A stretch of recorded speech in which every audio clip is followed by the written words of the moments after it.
आप क्या समझते हैं इसकी क्या वजूहात थी? क्या वो अपनी लेजिटिमेसी चाहता था बिकॉज वो डिक्टेटर था, उसको एक पॉलिटिकल इंटरनेशनल सपोर्ट मिल गई, उस वक्त पैसा आना शुरू हो गया? आपकी नजर में क्या उसकी लॉजिक क्या थी इन तालिबान को बनाना जो है?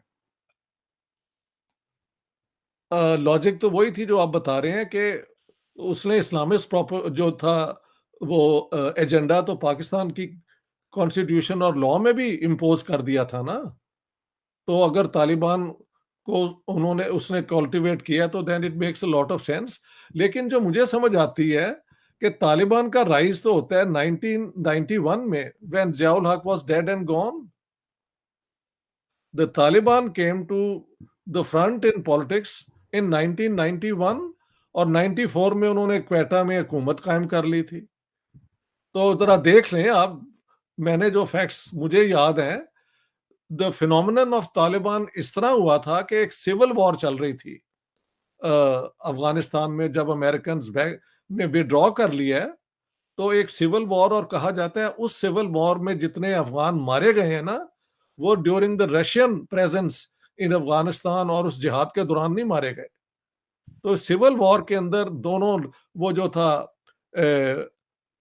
नॉर्दर्न फ्रंट और ये जो थे इधर साउथ के जो हिकमत यार और ये बाकी इन लोगों के जो झगड़े हुए हैं ना, उसमें बेतहाशा अफगान जो है ना वो उनकी जान गई, इंजरी हुए, वो भागे वहां से। तो जब इनकी पहले खबर आई वो तो 1991 है। By that time general Zia was dead and gone for 3-4 years। और मुझे तो ये याद है कि अपना फरुतुल्लाह बाबर ने कहीं कहा है कि तालिबान को तो हमने पता नहीं तैयार किया है या क्या किया है, विच मीन्स कि वो दौर बेनजीर भुट्टो की हुकूमत का था, अगर इफ दैट इज करेक्ट। तो I think blaming everything on Zia, वो कहते हैं कि विपिंग द डेड हॉर्स, सारा कुछ उस पे लगा देते हैं और वो आसान हो जाता है ना। लेकिन if Zia died in 89 in a 88 plane crash and the Taliban first appeared in 91, how can you blame it on Ziaul Haq? ये तो जियाउल हक के बाद जो हुकूमतें आई हैं, ये उन्होंने उन्हें कल्टीवेट किया है ना। तो मुझे लगता है कि थोड़ा सा आप ये चेक कर लें। मुझे यही याद है कि 91 हुआ ये था कि सिविल वॉर इतनी ज्यादा, वो क्या कहते हैं, ब्लड शेड हुआ था कि जब तालिबान जो स्टूडेंट थे, तालिबान मीन स्टूडेंट्स, ये जो, हाँ आप ये कह सकते हैं कि जो बने थे वो यार मदरसे, 300-400 से हजारों मदरसे हो गए, वो प्रोजेक्ट जियाउल हक का बनाया हुआ है। ये वहां तालिबान तैयार हुए, पाकिस्तानी भी और शायद अफगान भी, जो उन्होंने फिर उस सिविल वॉर के अंदर जाके, शुरू में तो इनकी थोड़ी सी, लोगों ने इनके आने से अमन भी पाया, स्टेबिलिटी भी पाई। लेकिन जब ये हुकूमत में आ गए काबुल में, तो इन्होंने औरतों को पब्लिकली फ्लॉग करना शुरू कर दिया और बेतहाशा प्रिमिटिव किस्म की सजाएं देनी शुरू कर दी।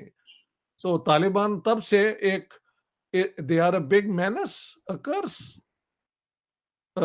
For this reason.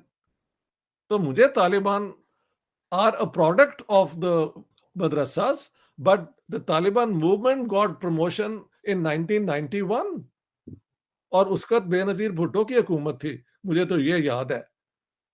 So who do you want to blame ultimately in Pakistan for the Taliban will always be an open question. लेकिन 1991 I think is the first time we heard about the Taliban. Within 3 years वो उन्होंने काबुल में हल capture कर लिया था, और फिर वहां से उसके बाद the years can be a bit up and down. If you want, I can check in my book and see कि ये कौन से साल हैं। Would you like me to do that? अगर आप करना चाहें, लेकिन मेरा ख्याल है हम इसको बाद में वो रेफरेंस के तौर पे नीचे डिस्क्रिप्शन में शेयर कर देंगे आफ्टर रिकॉर्डिंग द ठीक है, वीडियो तक, अगर। लेकिन इतना मुझे यकीन है कि जिया was dead by the time the Taliban became a political phenomenon। Yes.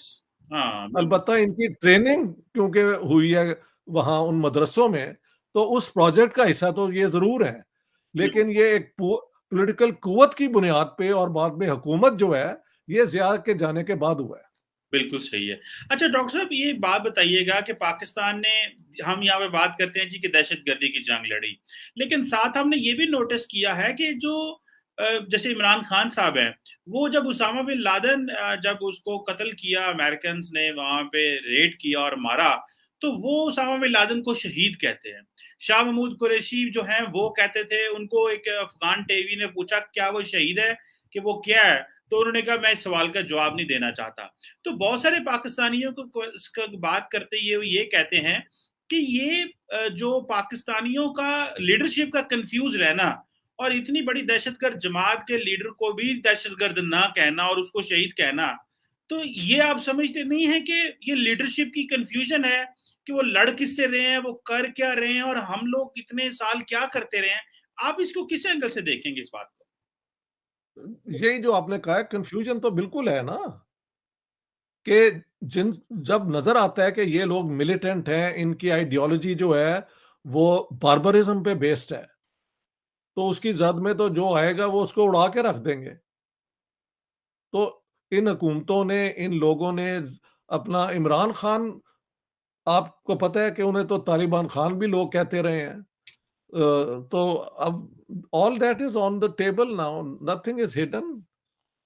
सो क्यों ये सारा कुछ करते हैं, वो मैंने एक्सप्लेन किया कि Pakistan has taken upon itself A mission जो इसके बस में नहीं है। ये सारी दुनिया में ये फ्रंट लाइन है इस्लामिक उम्मा का, तो उस उम्मा को फ्रंट लाइन बनते बनते ये सब मुसीबतें पाकिस्तान पे आ गई हैं। जो टेररिज्म हुई पाकिस्तान में, कुछ लोग कहते हैं 80,000 हमारे लोग मारे गए, शहीद हुए, कुछ 50,000 कहते हैं, whatever the figure, even one innocent person dead is too many, मैं समझता हूं। तो इन्हीं लोगों को अब दोबारा आप रिहेबिलिटेट कैसे कर सकते हैं यार? अगर आप रिहेबिलिटेट कर रहे हैं तो सबसे पहले तो वो सरेंडर करें अपने वेपन्स। पाकिस्तान के जो फिर स्कूल होने चाहिए जहां पे उन्हें रिहेबिलिटेट किया जा रहा हो, कि उन्हें एक और किस्म की सोच दी जा रही है। अगर ये कुछ नहीं हो रहा तो रिहेबिलिटेशन फिर दोबारा, यानी कि नॉर्मल सोसाइटी में उनके लाने के लिए क्या इकदाम किए जा रहे हैं? You see, you can't use words without giving them some content. तो इन्होंने क्या किया है? अगर अब खैबर पख्तूनख्वा में बट्टा भी लेना उन्होंने शुरू कर दिया, तो they are back at the game, they know so well how to play. तो सत्यानाश तो अब पाकिस्तान का होगा ना। सो आई डोंट नो, मैं अब